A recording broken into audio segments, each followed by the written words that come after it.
नमस्कार मित्रों, मेरा नाम है आदित्य। आप देख रहे हैं एडवोकेट आदित्य यूट्यूब चैनल। आज जो आप लोगों के लिए मैं धारा 498 ए आईपीसी से संबंधित जजमेंट लेकर आया हूं, इस मामले में माननीय सर्वोच्च न्यायालय ने इस आधार पर पति के ऊपर लगे 498 ए आईपीसी के मुकदमे को रद्द कर दिया कि पत्नी ने जो मामला था देरी से दर्ज कराया था। साथ ही साथ पत्नी ने जो आरोप लगाए थे उस संबंध में पत्नी के पास कोई साक्ष्य नहीं था, बेतुके आरोप थे और बिना साक्ष्य के ही लगाए गए आरोप थे। तो ऐसे में अगर आपके भी मामले में पत्नी ने झूठे आरोप लगाए थे, पत्नी के पास कोई साक्ष्य नहीं है, सिर्फ उसके बयान के आधार पर ही ये मुकदमा दर्ज हो गया है, तो आप इस जजमेंट के जरिए अपने ऊपर लगे धारा 498 ए आईपीसी के मुकदमे को रद्द करा सकते हैं। तो आइए इस जजमेंट के बारे में हम डिटेल में समझ लेते हैं। वीडियो में आगे बढ़ने से पहले मैं आपसे कुछ महत्वपूर्ण बिंदुओं पर चर्चा कर देना चाहता हूं। पहली चीज तो ये कि मेरी एक किताब पब्लिश हुई है जिसका नाम है legal guide for husband and matrimonial cases. अब देखिए, जैसा इस किताब का नाम है legal guide for husband and matrimonial cases, वैसा ही इस किताब का उद्देश्य भी है। इस किताब में आपको मैट्रिमोनियल केस जैसे 498, 125 CrPC, DV act section 9 divorce case, इन सब मुकदमों के संबंध में काफी अच्छी जानकारी मिल जाएगी। कैसे मुकदमा लड़ना है, कैसे बचाव करना है, कैसे क्रॉस केस दर्ज करेंगे, कैसे प्रक्रिया चलेगी, कैसे ड्राफ्टिंग करना है, कैसे मेंटेनेंस देने से बचना है, कैसे आप हाउस 498 केस को क्वेश कराएंगे, सारी चीजें आप समझ सकते हैं। तो यदि आप किताब को बाई करना चाहते हैं तो किताब को बाई कर लीजिए। किताब का जो मूल्य है वो 600 रुपए है, जिसमें 100 रुपए कोरियर चार्ज है। किताब को बाई करने के लिए व्हाट्सएप पर मैसेज करिएगा। अगली जो महत्वपूर्ण बात है वो ये है कि देखिए, हाई कोर्ट और सुप्रीम कोर्ट के मैट्रिमोनियल केसेस से संबंधित जो जजमेंट्स आते हैं काफी ज्यादा इंपॉर्टेंट होते हैं।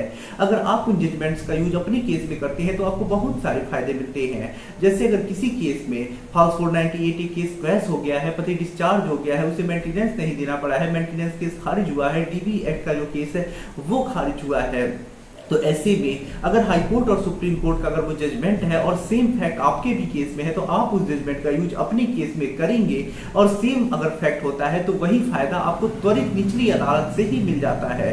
तो यदि आप मैट्रिमोनियल केसेस से संबंधित जजमेंट से अपडेट रहना चाहते हैं, अपने केस में यूज करके फायदा लेना चाहते हैं, तो इसके लिए आप हमारे ग्रुप से जुड़ सकते हैं। ग्रुप में आपको बहुत सारे मैट्रिमोनियल केसेस से संबंधित जजमेंट मिलेंगे।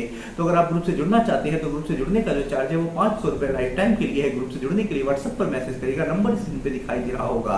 अब आइए अपने महत्वपूर्ण जजमेंट के ऊपर हम आते हैं।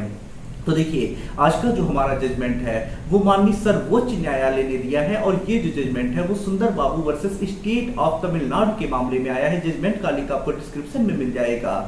तो देखिए, मामले में होता कुछ ऐसा है कि 1998 में शादी होती है, उसके बाद 1999 में जो पति होता है वो आउट ऑफ इंडिया चला जाता है, यानी विदेश चला जाता है।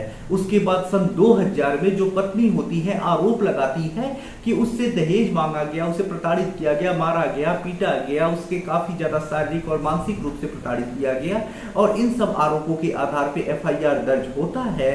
और उसके बाद जो पत्नी होती है वो एक विवाह विच्छेद के लिए भी मुकदमा दायर करती है, जिसमें पति हाजिर नहीं होता है, जिसकी वजह से एक्स पार्टी वो होता है। और उसके बाद पत्नी वो केस भी जीत जाती है, पत्नी को डिवोर्स भी मिल जाता है। उसके बाद जब पति आता है तो उसके बाद जो पति होता है सबसे पहले 482 सीआरपीसी में उस मामले को क्वैश कराने के लिए हाई कोर्ट में प्रार्थना पत्र लगाता है, जिसे हाई कोर्ट रिजेक्ट कर देता है। उसके बाद जो पति होता है वो माननीय सर्वोच्च न्यायालय में अपील दायर करता है, जिसमें पति की तरफ से ये तर्क रखा जाता है कि जो पत्नी ने आरोप लगाए हैं, बेतुके आरोप लगाए हैं, फर्जी आरोप लगाए हैं, जो भी आरोप है उसके पास कोई ना साक्ष्य है ना गवाह है। साथ ही साथ जो पत्नी ने आरोप लगाए हैं वो देरी से लगाए हैं, क्योंकि पति के विदेश जाने के तुरंत बाद वो अपने मायके जाके रहना शुरू की और लगभग 1 साल की देरी से उसने ये मामला दर्ज कराया। तो देरी क्यों हुआ है इसका भी उसने कारण नहीं बताया है। जो भी आरोप लगे हैं बेतुकी किस्म के आरोप है, फर्जी है, सिर्फ परेशान करने के लिए दर्ज कराया गया है। पत्नी खुद पति के साथ नहीं रहना चाहती थी। ऐसे में जब कोर्ट पूरे मामले को देखता है, सारा जो पुलिस ने चार्जशीट लगाया है उसका अध्ययन करता है, तो इस मामले में जो कोर्ट होता है वो यही पाता है कि जब पुलिस इन्वेस्टिगेशन की है तो इन्वेस्टिगेशन के दौरान जो पुलिस है उसे किसी प्रकार का कोई ऐसा साक्ष्य नहीं मिला है जिससे कि ये साबित होता हो कि पत्नी ने जो गंभीर किस्म के आरोप लगाए हैं वो सही हैं। पुलिस को कोई भी साक्ष्य नहीं मिला है, कोई सबूत नहीं मिला है, सिर्फ पत्नी के बयान के आधार पर और कुछ बयानों के आधार पर ही ला करके कोर्ट में चार्जशीट लगा दी है। तो ऐसे में कोर्ट ये कहता है कि जब भी कोई गंभीर किस्म का अपराध के लिए मामला दर्ज होता है, पुलिस इन्वेस्टिगेशन करती है, तो ऐसे में कुछ ऐसे ठोस साक्ष्य मिलने चाहिए जिससे कि ये लगे कि इस मुकदमे में वास्तविकता है और इसे चलाए जाने पे, अंत तक लड़ने पे जो एक्यूज है उन्हें सजा हो सकती है। कहीं ऐसा ना हो कि कोई ऐसा मुकदमा लड़ना पड़े जो पहले से ही ऐसा लग रहा हो कि बेबुनियाद है, झूठा है, उसमें साक्ष्य ना हो और काफी समय लड़ने के बाद उससे एक्यूज बरी हो जाए। तो ऐसे में ये कानून का दुरुपयोग है। तो कोर्ट यहाँ पे सख्त हिदायत देता है और कहता है कि ऐसे जो भी मुकदमे हैं जिनमें साक्ष्य नहीं है, एविडेंस नहीं है, सिर्फ बयान के आधार पे, बेतुके आरोपों के आधार पे मुकदमे चल रहे हैं, ऐसे मुकदमे को निचली अदालत से ही पति को डिस्चार्ज कर देना चाहिए या हाई कोर्ट से ही उसे रद्द कर दिया जाना चाहिए। तो काफी महत्वपूर्ण गाइडलाइन इस मामले में सुप्रीम कोर्ट जारी करता है। तो अगर आपके भी मामले में अगर पत्नी ने झूठे आरोप लगाए हैं, बेतुके आरोप लगाए हैं, मारपीट के संबंध में बातें लिखवाई हैं, लेकिन पत्नी के पास इसका कोई एविडेंस नहीं है, कोई साक्ष्य नहीं है, कोई गवाह नहीं है, सिर्फ उसका बेतुके बयान है, झूठे आरोप है, कुछ अन्य उसके घर के ही गवाह है, तो ऐसे में इस प्रकार के मामले को आप इस जजमेंट के जरिए क्वेश करा सकती हैं, खुद को डिस्चार्ज करा सकती हैं।